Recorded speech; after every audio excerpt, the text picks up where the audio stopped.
आता आलेलो आहे प्राचीन कोकण। यहाँ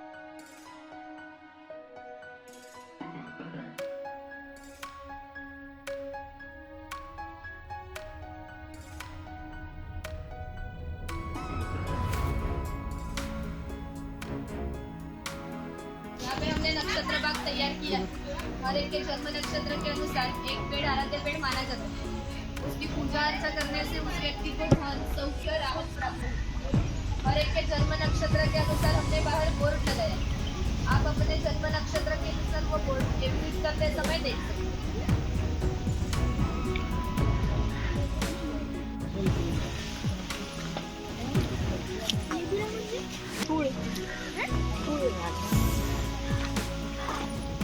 ये शिलालेख है। इस पर लिखी हुई कविता कवि माधव जी ने 100 साल पहले लिखी। इस कविता में कवि ने नंदनवन इस शब्द का इस्तेमाल किया। नंदनवन इस शब्द का अर्थ है स्वर्ग की देवता इंद्र जी का बगीचा। वो जितना सुंदर है उतना ही हमारा कोंकण भी सुंदर है। ये गुफा हमने समय का प्रतीक बनाया। गुफा की यहाँ है वर्तमान काल और इसके पीछे है 500 साल पुराना भूतकाल। इसके पीछे आप देखेंगे कि 500 साल पहले कोकणी लोग कैसे रहते, उनकी समाज रचना, ग्राम रचना, खान पान की आदतें, परंपराएं कैसी थी। ये देखने के लिए आपको अंदर आते समय थोड़ा झुक करें।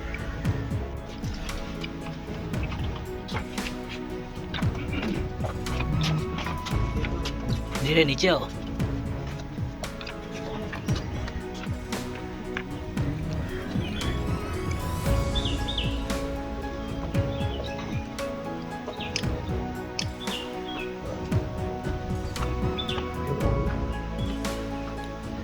कोकम का पेड़, इसके फल से जूस निकाला जाता है।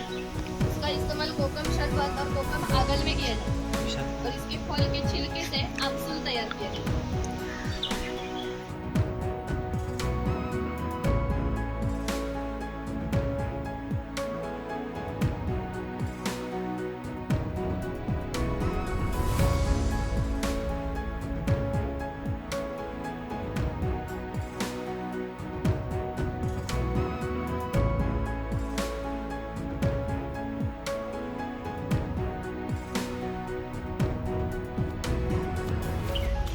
भगवान परशुराम, हमारे पुराणों में ऐसा उल्लेख किया है कि हजारों साल पहले भगवान परशुराम उन्होंने सारी पृथ्वी जीत ली और जीती हुई सारी भूमि उन्होंने दान की हुई कौन सी भी चीज हम खुद के लिए इस्तेमाल नहीं करते, लेकिन इन्हें रहने के लिए भूमि की जरूरत है। हम जहाँ खड़े हैं वहाँ हजारों साल पहले समुद्र था। उन्होंने उनसे युद्ध किया और उसे 40 से 50 किलोमीटर पीछे ढकेल दिया और जो भूमि निर्माण हुई उसे कोकण कहा जाता है और इस कोकण भूमि को परशुराम की भूमि भी कहा जाता है। ये सारा कोकण पहाड़ियों से घिरा हुआ है। सूरज की किरणें जमीन तक नहीं पहुंच सकती, इतनी घनी झाड़ियां यहाँ पाई जाती है। कोकण से दुर्गम पहाड़ियों ऐसी पगडंडियां बंधी जाती है। पहले ऐसी पगडंडियां ग्राम देवता के मंदिर जाने के लिए बंधी जाती है। आज हम लोग भी इस पगडंडी से प्राचीन कोकण की ग्राम देवता वागजाई है उसके दर्शन के लिए जा रहे हैं। कोकण में दुर्गम पहाड़ियों पर वनवासी लोग रहते थे। इसमें भिल्ल और कातकरी लोगों का समावेश होता था। यहाँ हमने कातकरी समाज दिखाया है शिकार करते हुए।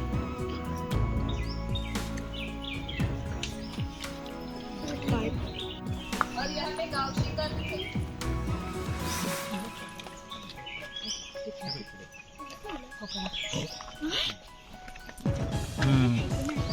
वंश फ्रेंड है सगळे ते। इसलिए इसका इस्तेमाल अनाज में रखने के लिए किया जाता है और मछली के करी में भी डाला जाता है।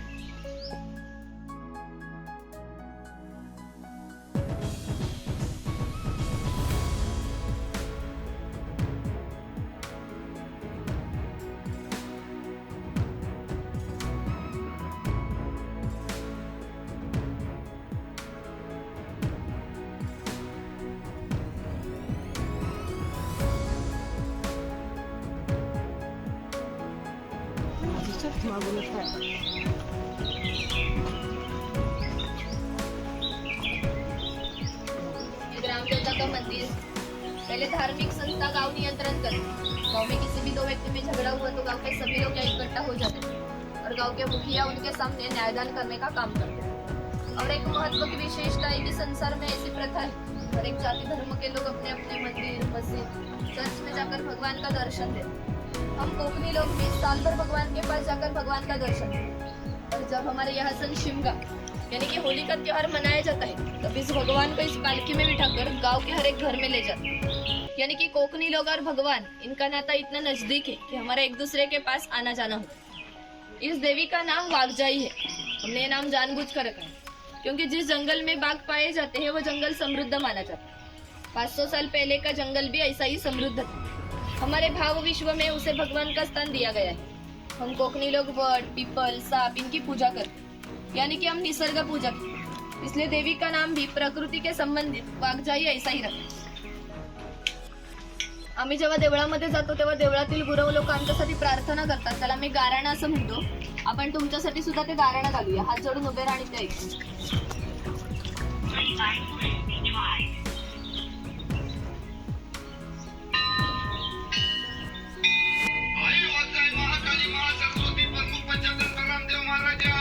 होय महाराजा आज वयात प्राचीन कोकण बागेला लांब लांब पर्यटक आलेले आहे। आपली सगळी पोरा टोरा बाया माणसं म्हातारे कोतारे सगळे तुझ्या पायाशी दर्शन घ्यायला आलेले आहे। तर कोणाची ढोपरा कोपरा दुखत असती, कोणाला डायबिटीज झालेला असेल, कोणाची बायपास झालेली असेल, तर आता मी काय तुला सगळं सांगित राहत नाही आहे, पण जी काय जिथे माझा इडा पिडा असेल, वाकडा तिकडा असेल तर सगळं दूर कर रे महाराजा। होय महाराजा ह्यांच्यावर कोणी करणी केला नसेल, कोणी काटणी केला नसेल, कोणी देव घातला नसेल, तर तू सीमेचा रखवाली आहेस, तर सगळं सीमेच्या बाहेर चिरून टाक आणि तिथं आलेल्या पंचमी केसाला धक्का लाव देऊ नको रे महाराजा। होय महाराजा।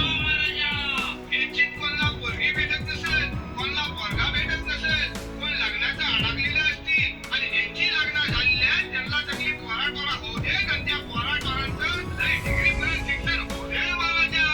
होय महाराज। होय महाराज अय्या शिक्षण झालेल्या पोरांना मनासारखी नोकरी भेटू दे आणि जर का साहेबांचा गौरी गणपती हरी दादा त्याला नाही तर त्या साहेबाचं काय करायचं तर तुला ठाव आहे रे महाराजा। होय महाराज। महाराजा हर लोक इथं जुना कोकण बघायला आलेला आहे। तसं प्रत्येकाचं आपापलं गाव असेल, गावात घरदार असेल, जमीन जुमला झाडामाडा असतील, गावाकडं म्हातारी कोतारी माणसं असतील, ती सगळी ह्यांचीकडे वाटेला डोलं लांब बसलेली असतील। त्या सगळ्यांना भेटायला जायची यांना बुद्धी दे रे महाराजा। होय महाराजा। या सगळ्यांच्या वती नारळ देऊन तुला गारानं घालता वाय। हा नारळ नव्हं तर सोन्याचा कोला मानून ही जी काय माणसं स्वतःच्या गाडीने आलेली असतील, कोण रेल्वेने आलेला असेल, कोण इशीने आलेला असेल, त्या सगळ्यांना आपापले घरात सुखरूप पोचव रे महाराजा। सगळ्यांच्या कामाधंद्यात पुरा डोरात बरकत दे आणि पुढच्या वर्षी पण होईपर्यंत तुझ्या चरणी येतील तशी त्यांच्या पायात ताकद दे, बुद्धी दे आणि त्यांची रखवाली कर रे महाराजा। होय महाराज। अरे हुरा आणि आमच्या वाघजाई मातेचा सोन्याचा तुरा रे।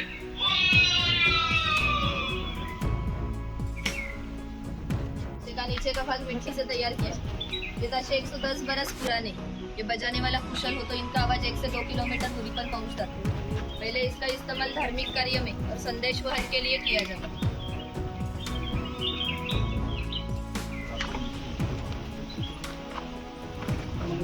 जवाटा देव हमारे यहाँ इसे भगवान का स्वरूप माना जाता है। गाँव में जब होली का त्योहार मनाया जाता है तब गाँव के सुख सुविधाओं के लिए इसे मन्नतें मांगी जाती है और भूतों पर नियंत्रण रखने के लिए इसकी पूजा की जाती है। और ये वीर प्राप्ति लोगों का प्रतीक चिन्ह माना जाता है।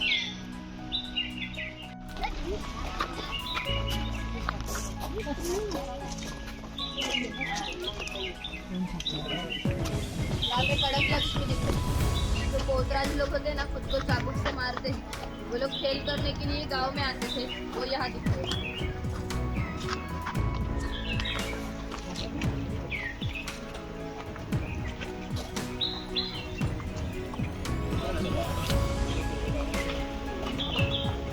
समाज है। कोली समाज के लोग समुद्र के इतने पास रहते हैं, समुद्र के धरती का पानी इनके बदन में लगता है। मगरमच्छ सो रहा है।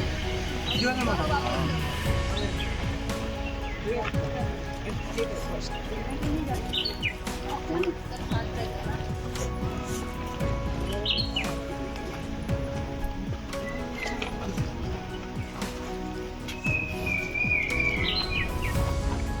अनाज मिलता है। लेकिन भाई को गांव के हर एक घर में जाकर एक आदमी के बाल काटने की साल भर के लिए 4 पाई यानी कि आज का 8 किलो अनाज मिलता है। ये कम विदागी पर ये लोग समाज की सेवा करते हैं।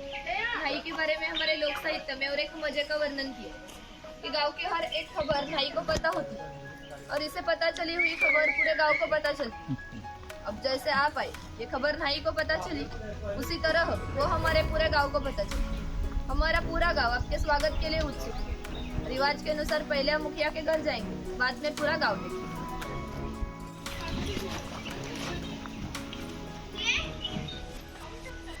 ये मुखिया है, राजा के गांव का पहला प्रतिनिधि यानी कि मुखिया।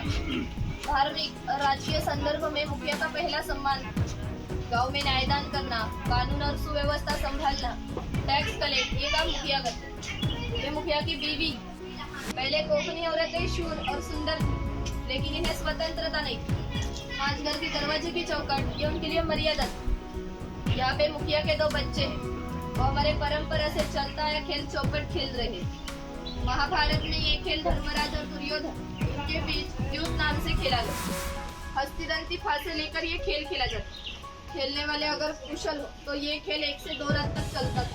इतना मजे का ये खेल। मकान की रचना देखिए, मुखिया जी ऊंचाई पर बैठे हैं, इसे ओटी कहा जाता है। गांव के मान्यवर लोग ओटी पर बैठते हैं। ये सामने है, इसे पड़वी कहा जाता है। गांव के सर्वसामान्य लोग पड़वी पर बैठते हैं। मुखिया के पीछे माझघर है यानी कि पहले का बेड। वह भगवान का घर, यह रसोई घर। घर के सामने आंगन है, आंगन में तुलसी वृंदावन। छप्पर की रचना देखिए, ऊपर छोटा छप्पर है, बीच में गैप है, नीचे बड़ा छप्पर है। कोकन में गर्मी बहुत होती है, इसलिए अंदर की गर्म हवा गैप से बाहर जाती है और बाहर की ठंडी हवा अंदर आती है, इसलिए अंदर का वातावरण हमेशा ठंडा रहता है। यहाँ पे पुराने सरोते दिखाए।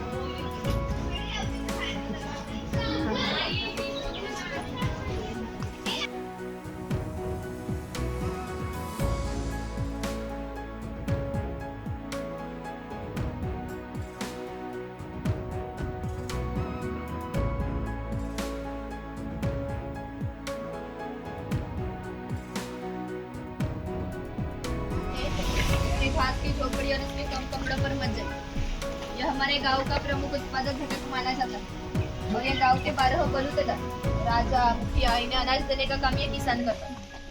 ये जो यहाँ पे चूल्हा है इसे कोकणी भाषा में पिरसा कहा जाता है। ये हमेशा जलता रखा जाता था क्योंकि पहले लाइटर या माचिस नहीं।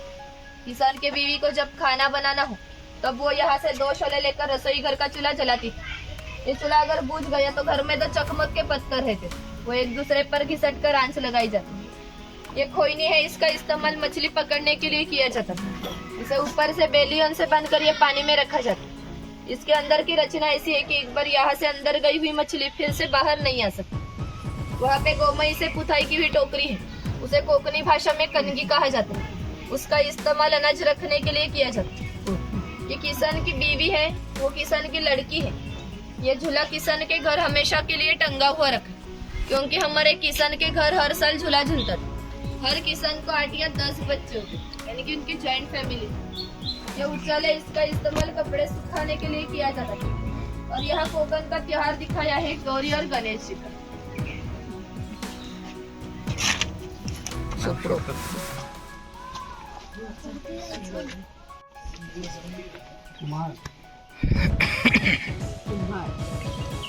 ये कुम्हार है, गांव में मिट्टी के संबंधित सब चीजें बनाने का काम कुम्हार करता था। गणेश जी के त्योहार पर गणेश जी की मूर्तियां बनाना, गर्मी में मटके बनाना, दिवाली में दिए बनाने का काम ये कुम्हार करता था। ये मकान कौले बनाने का काम भी ये कुम्हारी करता था। ये जो सफेद रंग वाला मटका है ये माड़ी निकलने का मटका है। कोकन में नारियल के पेड़ बहुत होते हैं। नारियल आने से पहले पोई आती है, उस पोई को आधा काटा जाता है और उस पोई को गुड़हन के पत्ते रगड़ कर लगाए जाते हैं। वो पत्ते अंदर की माड़ी खींच लेते और ये बूंद बूंद आने वाली माड़ी इस मटके में इकट्ठा की जाती। हमारे यहाँ भंडारी समाज के लोग ये व्यवसाय करते हैं। काल के अनुसार 12 बलूतेदारों के व्यवसाय नष्ट होते जाते, लेकिन माड़ी निकालने का व्यवसाय अभी भी शुरू है। सोनार यहाँ पे सोनार दिखाया है।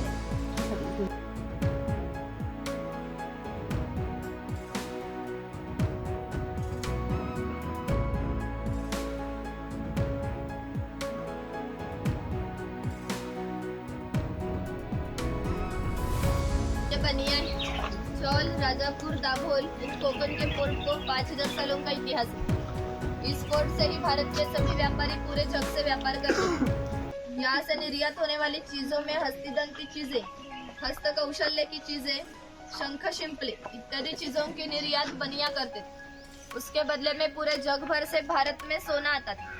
यानी कि हमारे देश ने जो सुवर्ण युग का अनुभव लिया, उनका प्रवेश द्वार ये कोकण के पोर्ट।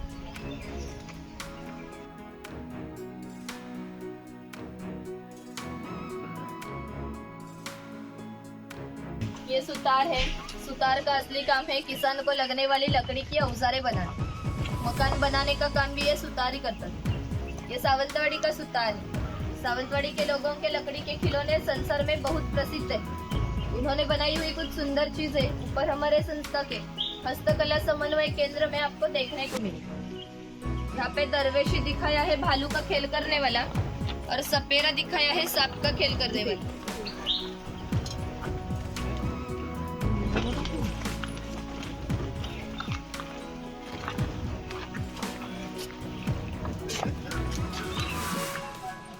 ये लोहार है।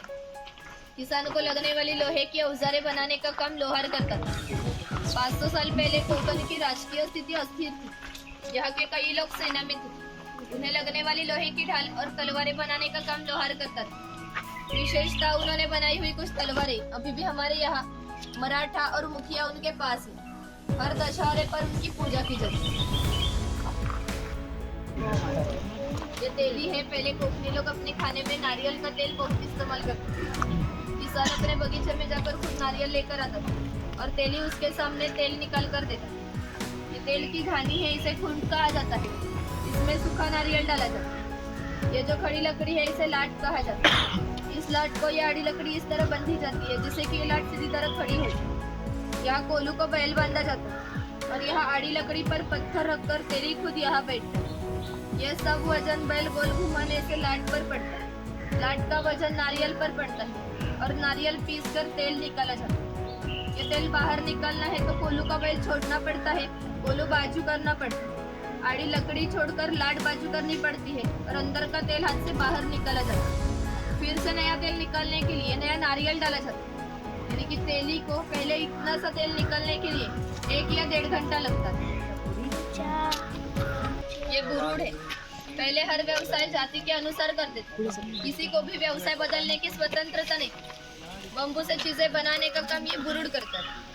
ये सूप है, वो फूलों की टोकरी है, और ये रोवली है। रोवली का इस्तेमाल अनाज धोने के लिए किया जाता है और धार्मिक महत्व भी है। हमारे यहाँ जब शुभ कार्य होता है तब घर की कुंवारी लड़कियाँ रोवली में दिया रखकर खड़ी हो जाती है। शुभ कार्य होने से पहले दिया बुझ गया तो कार्य अशुभ माना जाता है। आज भी हमारे यहाँ किसी की भी शादी मुंबई में हो तो मुंबई में सब चीजें मिलती है, लेकिन ये रोवली नहीं मिलती। वो रोवली लेने के लिए उसे गाँव आना पड़ता है। ये रसोई घर है। पहले रसोई घर में लकड़ी, मिट्टी और पत्थर के बर्तन इस्तेमाल करते थे। ये जो यार जाती जैसा दिख रहा है इसे खिरट कहा जाता है। जाती में अनाज पीसा जाता है तो खिरट में अनाज के छिलके अलग किए जाते हैं। ये मोदक पात्र है, यानी कि पहले का कोकणी कुकर। इसमें नीचे पानी डाला जाता है। ऊपर केले का हरा पत्ता रखकर इस पर मोदक रखे जाते हैं और ढक्कन लगाकर मोदक पात्र चूल्हे पर रखा जाता है, यानी कि अंदर के मोदक स्टीम हो जाते हैं। ये पूरन यंत्र है। इसमें उबली हुई दाल डाली जाती है और ये 2 राउंड गोल घुमाने के बाद नीचे से पूरन गिरता है और उसे मीठी पूरन पोली तैयार की जाती है। ये सेवियां निकालने का लकड़ी का यंत्र है। ये सेवियां निकालने का लोहे का यंत्र। वहाँ पे सेविया का लकड़ी का पाट है। ये चाय की किटली है और ये टिफिन बॉक्स है। ऊपर पानी पीने का लोटा, नीचे खाने की 3 डिब्बे है, बाजू में 2 चम्मच है। पहले का कोकणी जीवन ये ऐसा कष्टमय था और हजारों बरस इसे ऐसे ही जी रहे थे। रिश्तेदार घर घर में जाकर अपनी सेवा देते थे। ये चूड़ी वाला लड़की के घर आया। पहले कोकणी लड़कियों की शादी 8-10 साल में हो जाती थी। तब तक ये चूड़ी वाला लड़की को बिना मूल्य चूड़ी चढ़ाता था। जब लड़की की शादी हो जाती थी तब लड़की के पिताजी इस चूड़ी वाले को एक छोटा सा सोने का गहना देते थे। इतनी ही उनकी विदाई थी और सभी 12 बलूतेदार अपने घाटा मुनाफे का विचार न करते हुए सिर्फ अपनी जिम्मेदारी समझकर अपना व्यवसाय करते हैं।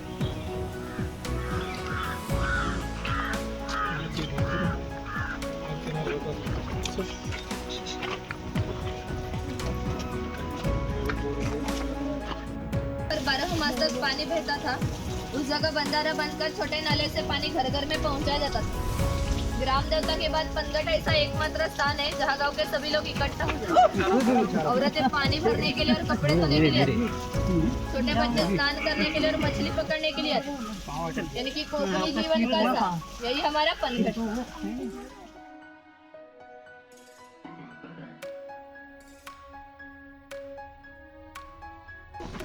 आगे मार्लेश्वर की प्रतिकृति खड़ी की है, अगर आपको देखना है तो देख सकते हैं।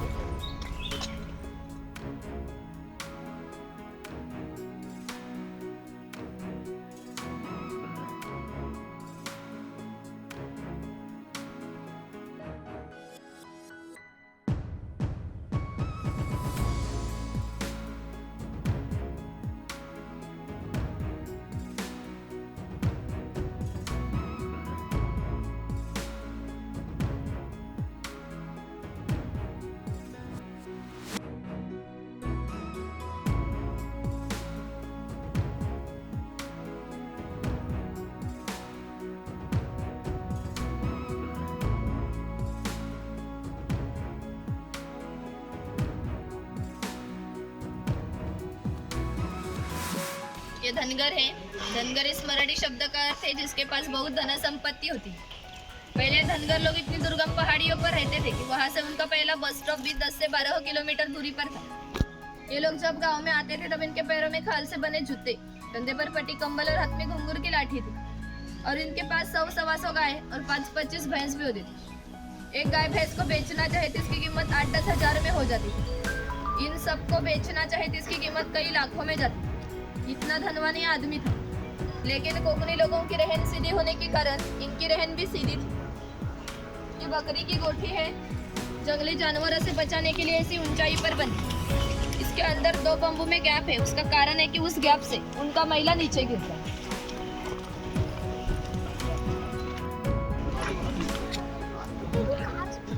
ये खैर का पेड़ है। इसके अंदर जो लाल रंग वाला हिस्सा होता है इसे कत्था निकाला जाता है। तो पान में डालते हैं ना लाल रंग वाला कत्था।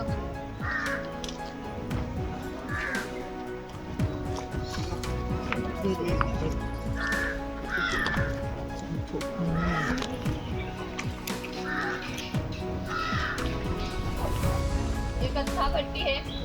कत्था निकालने के लिए इस पेड़ को पूरा काटा जाता है। इसके अंदर जो लाल रंग वाला हिस्सा होता है उसके छोटे टुकड़े किए जाते हैं। वो टुकड़े पहले 4 मटकों में पानी के साथ उबाले जाते हैं। 4 मटकों में उबालने के बाद 5वें मटके में फिर विशेष घंटों में उबाले जाते हैं और निकाल के छाया में सुखाया जाता है। कत्था तैयार होने के लिए 3 या 4 महीने लगते हैं। ये मचान है, इसका इस्तेमाल पहले वॉच टावर के लिए और शिकार करने के लिए किया जाता है। आपको ऊपर जाना है तो एक बार 3 लोग जूते निकाल कर जा सकते हैं।